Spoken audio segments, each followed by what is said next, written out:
Hello student, welcome back our Suraj School Education Group YouTube channel. In our last video, we discussed the history lesson number 3rd Nazism and rise of Hitler. Today we discuss the part 3rd topic है second world war and downfall of Hitler. जैसे ही second world वार हुआ वहां से ही Hitler की जो power थी वो डाउनफॉल में आनी शुरू हुई। अब स्टार्ट करते हैं कैसे। First, Hitler choose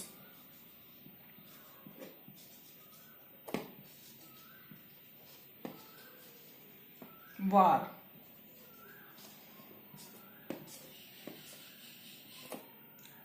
to overcome economic crisis।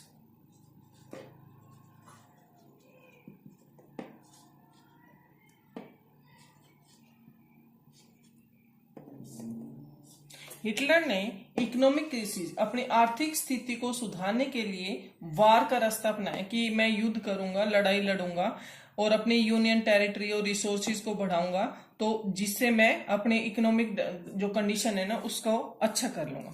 उसका इकोनॉमिक्स था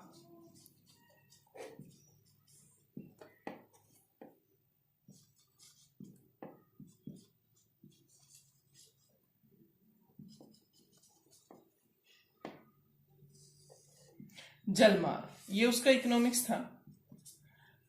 उसने इकोनॉमिक्स रूप से वो उसको सलाह देता था कैसे इकोनॉमिक कंडीशन हमारी अच्छी होगी, कैसे हम पैसे लें दूसरे देशों से, अगर हम लोन लेंगे तो उसको किस तरह यूज करके अपनी इकोनॉमिक कंडीशन को अच्छा करें।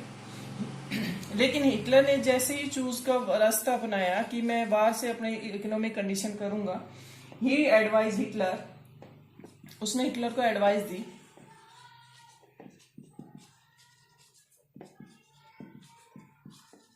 हिटलर से एडवाइस दी not to invest heavily रियारमेंट्स।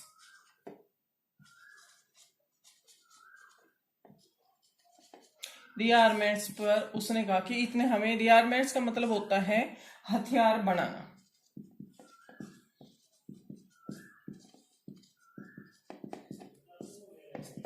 Hitler ने जो पैसे लिया था दूसरी कंट्री से, उसने सोचा कि मैं इकोनॉमिक कंडीशन अच्छी कर लूंगा। इसके लिए उसने एक ही रास्ता लगा कि मैं वार करूंगा और इसके लिए मुझे ज्यादा से ज्यादा भाई हथियार की जरूरत पड़ेगी तो रियारमेंट करूंगा। उसका जो इकोनॉमिक्स था जालमर, उसने एडवाइस दी कि ये इन्वेस्टमेंट हमें अपनी इकोनॉमिक कंडीशन के लिए लगानी चाहिए, ना कि हमने इसमें रियारमेंट्स में हथियार बनाने में करना चाहिए। अब हिटलर ने उसको एडवाइस को नहीं माना। उसको लगता था कि अगर मैं अपनी देश की इकोनॉमिक कंडीशन को सुधार सकता हूं तो सिर्फ वार के द्वारा, और उसके लिए मुझे हथियार चाहिए। और उसने जो उसका जो इकोनॉमिक्स था जालमार, उसको इग्नोर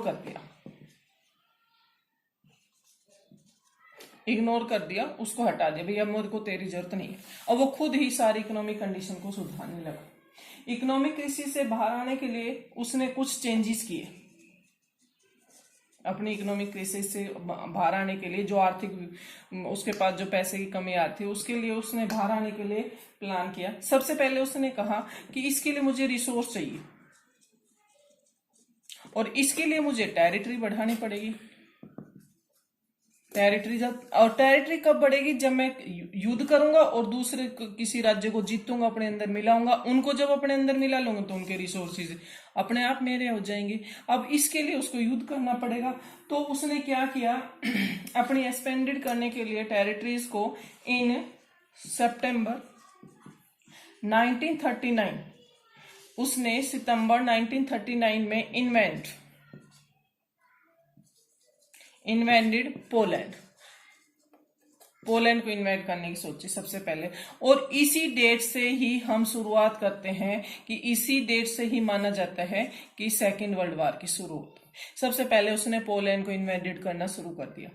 अब पोलैंड को इन्वेडेड शुरू कर दिया तो यहीं से सेकेंड वर्ल्ड वार शुरू हो गए। अब क्या हुआ,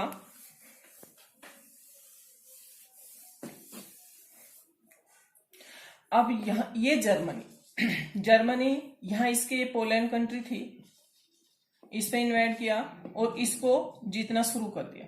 इधर फ्रांस था और एक हमारे इंग्लैंड था। फ्रांस और इंग्लैंड ये तो इसके वेस्ट साइड से, ये पोलैंड को जीतते हुए ईस्ट की साइड बढ़ रहा था। अब ईस्ट की साइड यहां पर यूके। अब इसको लग रहा था कि अगर ऐसे जर्मनी हमारी साइड बढ़ता चला गया तो वो धीरे धीरे हमारे अंदर भी एंट्री कर दिया। उसने यहां से अटैक करना शुरू कर दिया पोलैंड से। पोलैंड बीच में फंस गया। इधर से जर्मनी अपने आप को बढ़ा रहा था, पोलैंड को इन्वेट कर रहा था, इधर से यूके से एंट्री कर दी और लगभग आधे पोलैंड पर जर्मनी का अधिकार हो गया। इधर से भी यूके ने भी स्टार्ट कर दिया कि भाई मैं भी इस पे अटैक करूंगा, नहीं तो ये जर्मनी हमारे अंदर यहां तक पहुंच जाएगा। अब पोलैंड को की हेल्प की जरूरत पड़ी तो हेल्प करी उसकी फ्रांस ने और इंग्लैंड ने इसकी हेल्प करी। हेल्प कैसे की कि जब फर्स्ट वर्ल्ड वॉर हुआ तो पोलैंड ने इन लोगों से की हेल्प के लिए प्रॉमिस किया था कि कभी भी अगर तेरे पास कोई ऐसी कंडीशन आएगी कि भाई तेरे को हेल्प की जरूरत पड़ेगी तो सबसे पहले हम तुम्हारी हेल्प करेंगे। यहां से ये ईस्ट में बढ़ रहा था और इधर वेस्ट से इंग्लैंड और फ्रांस ने जर्मनी पर अटैक करना शुरू। ये यहाँ से इससे युद्ध करता रहा, यहाँ से इधर बढ़ता रहा, यहाँ से इनके साथ युद्ध करता रहा, यहाँ से इनकी बढ़त चलती रहेगी।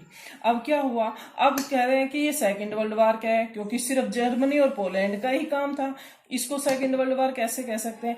पोलैंड पर जब इन्वेड कर रहा था तो इसके साथ इंग्लैंड मिल गया, फ्रांस मिल गया, बाद में इसमें यूएसएसआर भी मिल गया था। अब ये 4 मिल जाएंगे। ये कैसे एंट्री हुई ये अभी बताएंगे, लेकिन पहले ये यहां से बढ़ना शुरू कर दिया। यहां से इसने अब यहां पर आकर ये पोलैंड पे इन्वेट कर दिया। पोलैंड के बाद इन्वेट करने के बाद दूसरे देशों को भी डर लगने लगा कि ऐसे तो ये हमारे ऊपर बहुत ज्यादा हैवी होता चला जाएगा। अब क्या हुआ कि जर्मनी जो था इसके पास भी एक ट्राइपाइट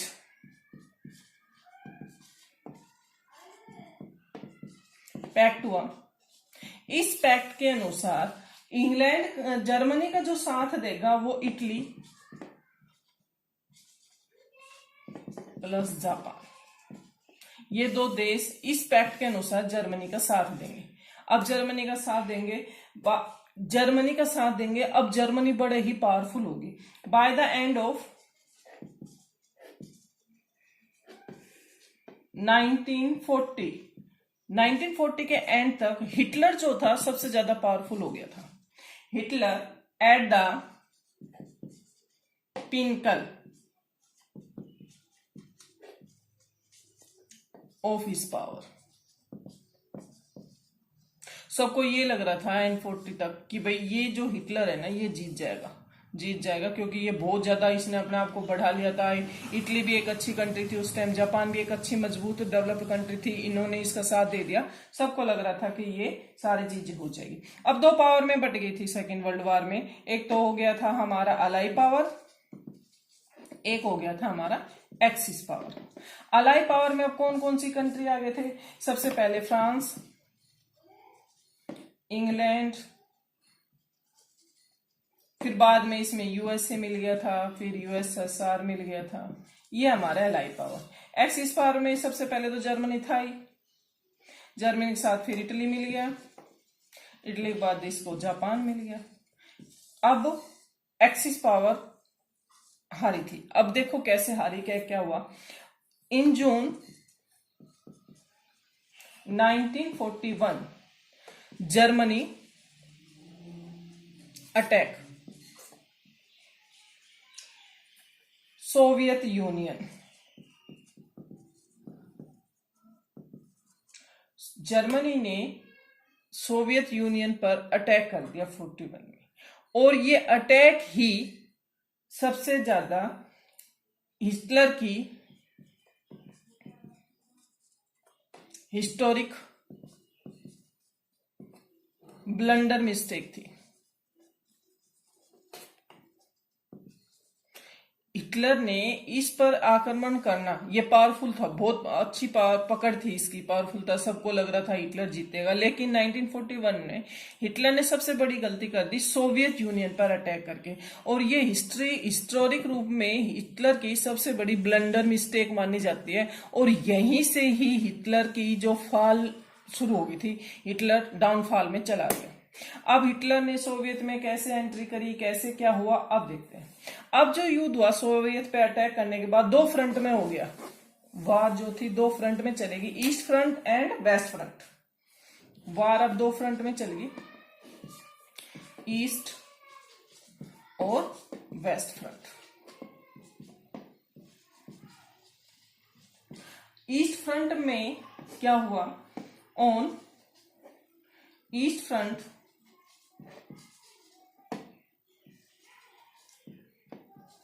full fight with Soviet Red Army। West front में क्या हुआ, एरियल बॉम्बिंग बाय ब्रिटिश। अब यहां से शुरू करते हैं। इसने सोवियत पे अपनी सेना भेजी, रेड आर्मी सोवियत पर अटैक किया। अब यहां से जर्मनी ने अपनी सेना भेजनी शुरू करी। यहां जो सोवियत कंट्री थी वो पीछे होते चले गए, ये और अंदर आते चले गए। इनका में ये युद्ध नहीं कर रहे थे, पीछे जाते रहे, और अंदर आ गई जर्मनी की सेना, और अंदर ये और पीछे। अब बिल्कुल जब ये बिल्कुल पीक पॉइंट पे पहुंच गई, तब इन्होंने अटैक करना शुरू किया। अब ये सेना पीछे पीछे पीछे पीछे पीछे। अब यहाँ पीछे तक आने तक इनके सारे रिसोर्स खत्म हो गए, और ये जो थी इधर जो सोवियत की रेड आर्मी थी, ये इन पर अटैक कर दिया और इन पर हावी हो गई। यहाँ पे जर्मनी फंस गया क्योंकि ये पूरा अटैक आ गई। यहां से इधर से अटैक हो गया, इन्होंने यहां से वेस्ट से अटैक कर दिया। अब जर्मनी बिल्कुल फंस चुका था। अब क्या हुआ कि जो हमारा यूएसए था वो अनविलिंग था, वो चाहता ही नहीं था कि मैं इस युद्ध में एंट्री करूं, सेकेंड वर्ल्ड वॉर में। वो चाहता ही नहीं था कि मैं सेकेंड वर्ल्ड वॉर में एंट्री करूं। लेकिन जापान, जो जर्मनी था ना, उसने क्या किया, जापान से कहा कि ऐसा कर कि यूएसए की सेना को कंट्रोल कर, हमारी हेल्प कर, यूएसए की सेना को कंट्रोल करता रहा, बाकी हम सब संभाल लेंगे। जर्मनी का जो हिटलर था ये सोचता रहा। अब क्या हुआ, अब बिल्कुल पासा उल्टा हो गया। अब क्या हुआ कि जो जापान था, जापान ने यूएसए की जो नेवल बेस आर्मी थी,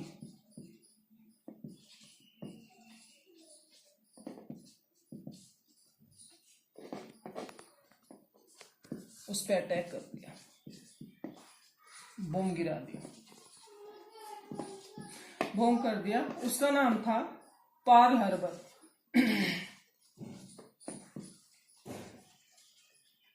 ये इसकी नेवल आर्मी थी। जापान ने इस पे अटैक कर दिया। अटैक करते ही अब जापान को, यूएसए को ये बिल्कुल बर्दाश्त नहीं हुआ कि मैं युद्ध में एंट्री भी नहीं कर रहा, मैं किसी के साथ भी नहीं हूं, उसके बाद भी जापान ने मेरी इस पर अटैक किया। मजबूर होकर यूएसए ने सेकेंड वर्ल्ड वॉर में एंट्री कर दी। एंट्री करते ही यूएसए ने जापान के, you know very well all of, की हिरोशिमा